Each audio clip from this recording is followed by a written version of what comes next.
कई बच्चों में ना ये चीज़ बचपन में ही आ जाती है, वो यानी बचपन में ही एहसास कमतरी का शिकार हो जाते हैं।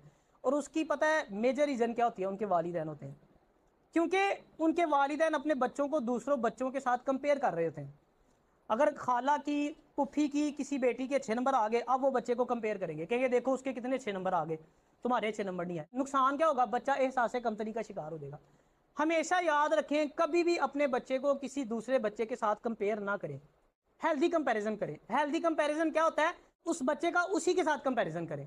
यानी अपने बच्चे को मिसाल के तौर पे नंबर कम आ गए, अब आप उस बच्चे को इस तरह समझाएं कि बेटा पिछले साल तो तुम्हारे बहुत अच्छे नंबर आए थे, अब तुम्हें क्या हो गया। या आप हेल्दी कंपैरिजन करें उस बच्चे का उसी के साथ। आप उसको कहते हैं कि बेटा तुम पहले तो ये काम नहीं करते थे, जैसे अगर कोई बच्चा गलती करता है तो पहले तो आप बहुत अच्छे से बेटा आप ये काम करते थे, अच्छा या गिनवाएं, तो आपने ये किया तो आप ऐसे ना करें।